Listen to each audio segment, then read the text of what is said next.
Doar petale uscate căzute pe o carte îmi spun că tu ești departe și nu știi cum arde și nu știi cum doare.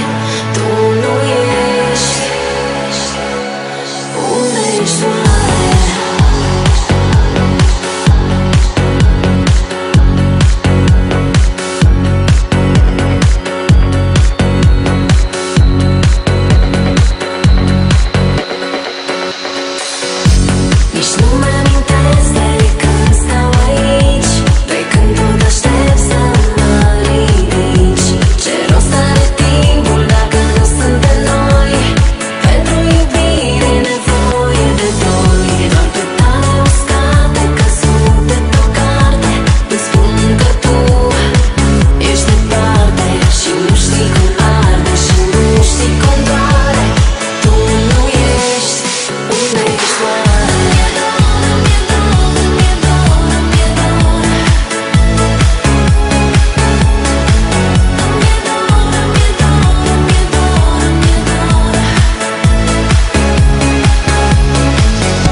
și mă gândesc, Doamne, nu știu cum să-i mulțumesc, cum să-i mulțumesc pentru tot ce a făcut. Mi-a dat curaj să devin cine acum sunt. Că m-a întărit, fată, mergi înainte. O să ai parte și de fapte, nu doar de cuvinte. Orice ar fi, voi fi aici mereu. Știi bine, te poți baza, ai sprijinul meu.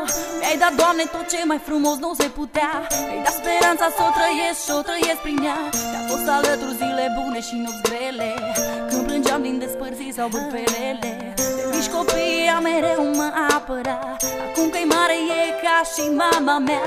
Mă alintă, mă răsfață cât se poate și dă și păm să mă trezesc la realitate. Cazi, te ridici, tot ce zici e răbdare. Plângi, te distrugi, vrei să fugi și te doare. Dai tot ce ai și ce n-ai, totuși pare că nu te descurci să le pui lumea la picioare. Acum văd, a venit și rândul meu să am grijă de ea așa cum m-a făcut ea mereu. Și nu pot, Doamne, mâinile îmi sting legate. Nu pot să fac să o trezesc la realitate. Să pot să spun că viața nu e nedreaptă, să uite tot ce a fost, că-i fată deșteaptă, că merită tot ce e mai bun. Trecutul e trecut, viitorul contează acum. Dacă aș putea, i-aș da parte din mine. Vreau să văd zâmbindu-l de fericire. Să spun, hai că putem să o luăm de la capăt, să dăm peste amintiri așa doar întreagă. Că astăzi ca să te ridici, mâine-ți trece. Să-i amintesc că unde-s doi puterea crește, că împreună trecem peste tot, că o prietenie trece și prin foc.